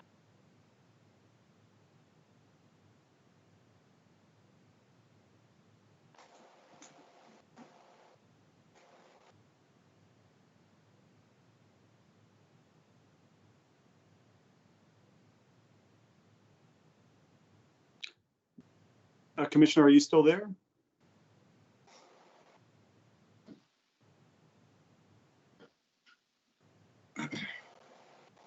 Commissioner, are you there? Are others having trouble hearing as well? Yeah. Yes. Maybe go to Commissioner Starks and come back. Yeah, if that's okay with you, Commissioner Starks, we'll pause Commissioner Rosenworcel's statement and go to you. Is that okay? Yes, that's fine by me. And I actually didn't have a statement. Wanted to thank the team for the hard work. And so, you know, happy to kick it back to maybe you could start your comment, Mr. Chairman. Okay. Well, for my part, I have a longer written statement that I will be submitting to the record. Hey, but, here you go. You knew that was going to happen to one of us. That's right. All right. Here, I'll just stop. I'll just start where I think I cut off, and I won't torture you with the beginning again. Okay? Sounds good. All right. But as this new standard develops, we will still need to address how consumers, folks watching at home at night like my family, will navigate this transition. That's because ATSC 3.0 is not compatible with current television devices. To see its benefits, we will still need to replace our television sets or buy new equipment. And that's an expensive problem we're going to have to address because saddling consumers with big costs in this transition is not right. At the same time, we should responsibly explore legal and technical issues that stand in the way of this standard's further development. That's what this declaratory ruling and rulemaking does today. We clarify that long-standing television station ownership restrictions do not apply to the lease of spectrum to provide other services. And that's important because ATSC 3.0 has the potential to grow the things we can do with broadcast spectrum beyond over-the-air video. In fact, because ATSC 3.0 uses internet protocol to deliver its signals, and because it can push much larger volumes of data, it turns out that the same bandwidth might be used to help deliver internet access too. But of course, there are real challenges here, and I think it's important to acknowledge them. For starters, ATSC 3.0 lacks a return path. That means while it can push data out to the public, it can't receive data back. That's a big obstacle for work, education, or telehealth online. Because as our movement to online life during the past several weeks has demonstrated, we're going to need a lot more symmetrical connections to support next generation services on our networks. In addition, any broadcast spectrum for new internet services will differ from market to market. That means it might be really hard to cobble together airwaves to provide data services at competitive speeds with anything like a nationwide footprint.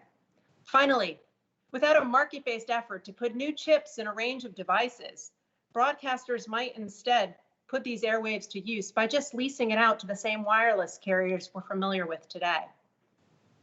Now, to expand connectivity across the country, we need new ideas and new technologies. We're exploring everything from drones to hot air balloons to internet light bulbs. So let's definitely add ATSC 3.0 to the mix. We need all the ideas we can muster. And as a result, this decision and rulemaking has my support. Thank you, Commissioner. And Commissioner Starks, I didn't know if you had anything more or. Okay.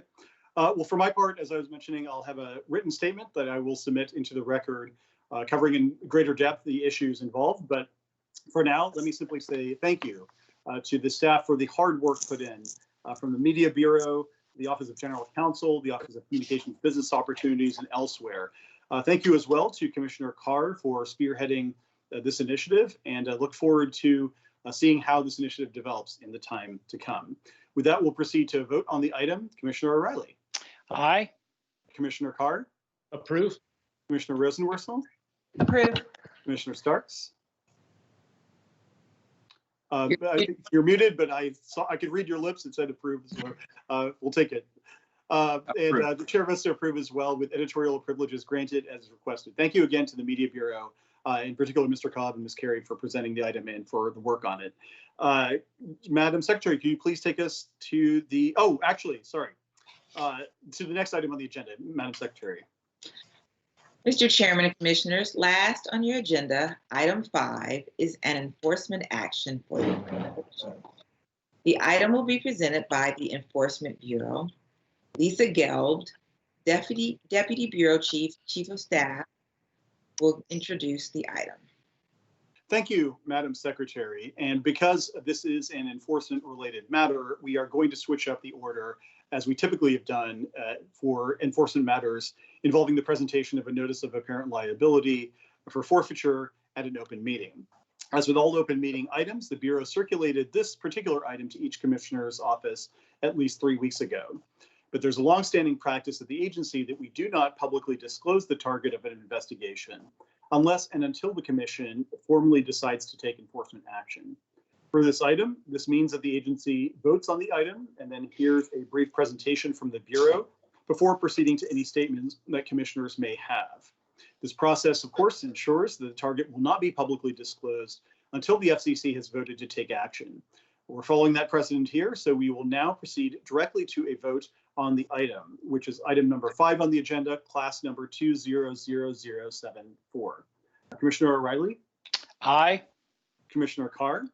Approve. Commissioner Rosenworcel? Approve. Commissioner Starks? Approve. The chair votes to approve as well. The item is adopted with editorial privileges granted, as I anticipate may be requested. Ms. Gelb, could you please proceed with introducing the item on today's agenda? Good morning, Mr. Chairman and Commissioners. Thank you for your consideration and your votes on today's item. A notice of apparent liability for forfeiture addressing apparent violations of the Truth in Caller ID Act. Presenting with me is Daniel Stepanisic, Attorney Advisor.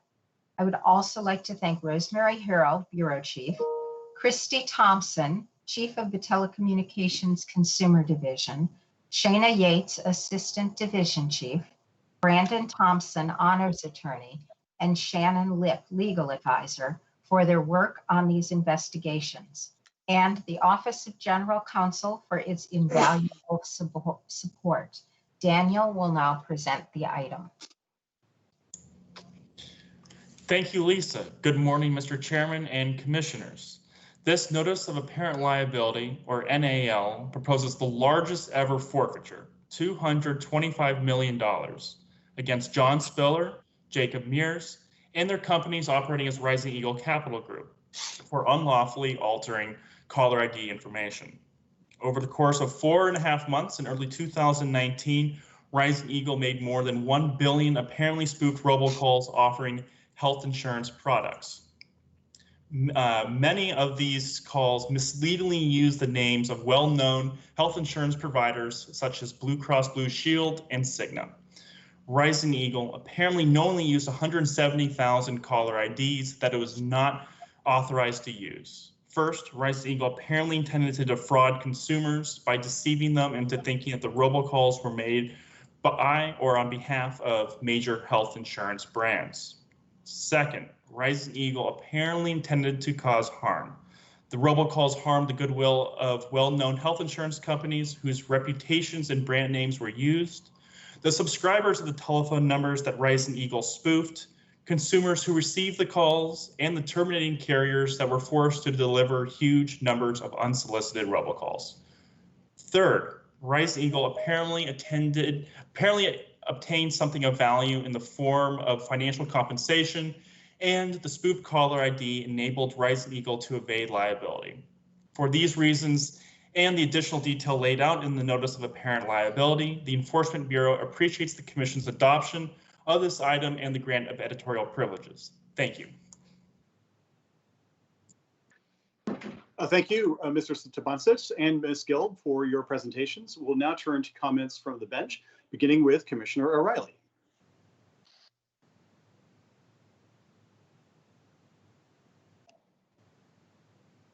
Sorry about that, Mr. Chairman. No comments from me. Thank you very much. Okay, we'll then go to Commissioner Carr. Thank you. Illegal robocalls are the FCC's top consumer complaint, and for good reason. They're not only annoying and disruptive, fraudsters bombard Americans with these calls to steal their money. That's why I'm glad that this FCC has elevated robocalls to our top enforcement priority. Since many of those placing these illegal calls operate overseas, we issued rules to crack down on international robocalls and have begun working with international partners to trace them back and shut them down. We authorize carriers to block calls that they believe are part of illegal robocalling schemes, just like Gmail may block your spam. And while industry is in the best position to develop network-based solutions, we have pushed the industry to move quickly on implementing solutions like Shake and Stir, which can prevent fraudsters from spoofing phone numbers. Our enforcement action today represents a major win for the industry-led approach. A consortium of telecom companies called the Industry Traceback Group use its members' data to identify the origin of these apparent scam calls, and then pass that information over to our enforcement staff. The conduct at issue in this case appears particularly troublesome, as it was not merely about annoying calls interrupting dinner. The calls in this case appear designed to defraud Americans on health insurance. So I want to thank the staff of the Enforcement Bureau, the Consumer and Governmental Affairs Bureau, and the Wireline Competition Bureau, as well as the Industry Traceback Group for their hard work on this item. It has my support. Thank you, Commissioner. Commissioner Rosenworcel. We're all sick of robocalls, but if you're like me, you especially despise those that come with a number that's designed to look familiar, like friends and family, so you instinctively pick up the line. Those spoof calls are more than a nuisance, they're fraud. So it's good news today that the FCC proposes its largest ever fine, penalizing a robocalling operation that spoofed numbers to hawk healthcare policies. These scam artists lied and said they were calling on behalf of well-known health insurance companies on more than 1 billion calls. That's fraud on an enormous scale. So in this Notice of Apparent Liability, we propose to penalize them with a $225 million fine. And that sounds right. It's also right that in the wake of our vote today, a group of state attorneys general is going to file an action against these robocallers in federal court for violation of the Telephone Consumer Protection Act. In other words, this is a joint project to bring an end to an especially ugly spoofing operation. But there's something missing in this all-hands effort. That's the Department of Justice. They aren't a part of taking on this fraud. Why not? What signals does their refusal to be involved send? Here's the signal I see. Over the last several years, the FCC has levied hundreds of millions in fines against robocallers, just like the folks we have here today. But so far, collections on these eye-popping fines have netted next to nothing. In fact, it was last year that the Wall Street Journal did the math and found that we had collected no more than $6,790 on hundreds of millions in fines. Why? Well, one reason is that the FCC looks to the Department of Justice to collect on the agency's fines against robocallers. We need them to help. So when they don't get involved, as here, it's not a good sign. Despite these problems, this notice has my support, and I really appreciate the work of our Enforcement Bureau to build a case against this fraud.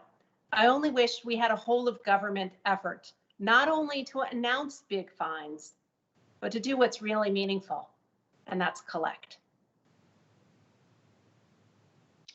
Thank you, Commissioner. Commissioner Starks. Yes, thank you, Mr. Chairman. The facts here are pretty clear cut, and Mr. Spiller, Ms. Spears appear to have merited every penny of the forfeiture that we're proposing here today.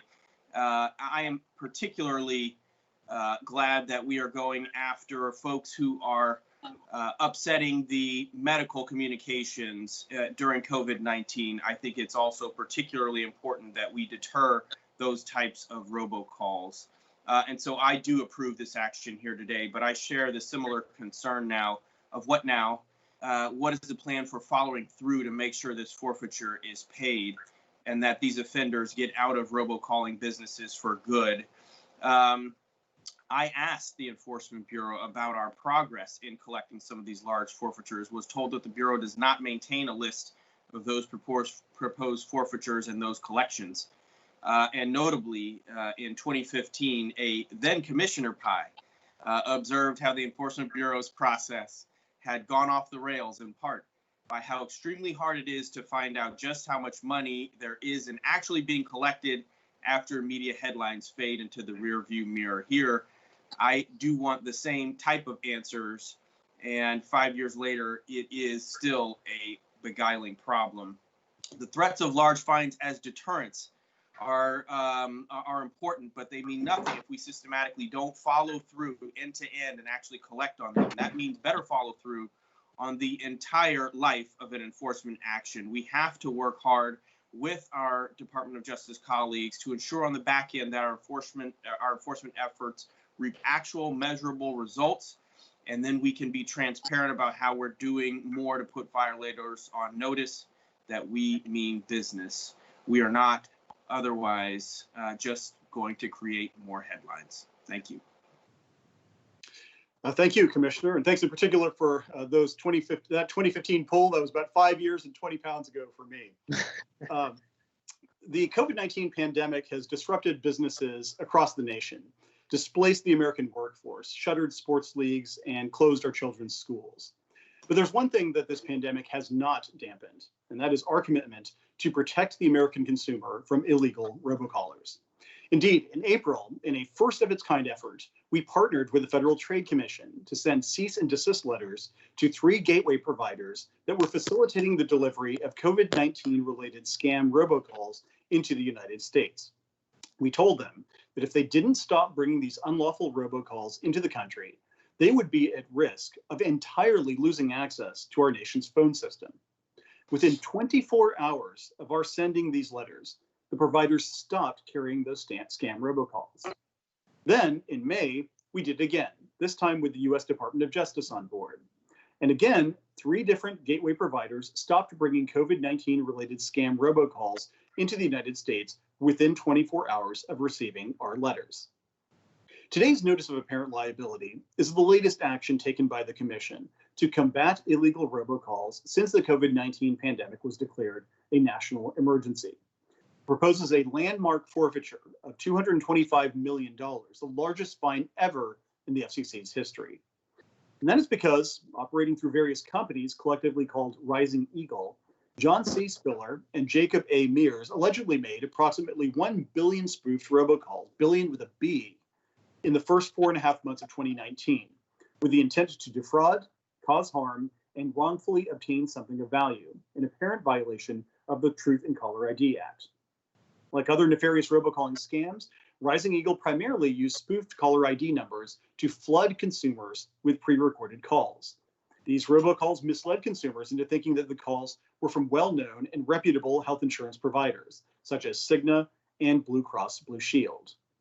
That was far from the truth. Instead, the unsuspecting recipients of these robocalls were transferred to Rising Eagle's clients, which attempted to sell them short-term, limited-duration health insurance plans offered by lesser-known entities, far cry from expectations. One disabled and elderly recipient attested to having fallen down attempting to answer these repeated calls. The scam also caused the companies whose caller IDs were spoofed by Rising Eagle to become overwhelmed with angry callbacks from aggrieved consumers. At least one company was hit with several lawsuits because its number was spoofed, and another was so overwhelmed with calls that its telephone network became unusable.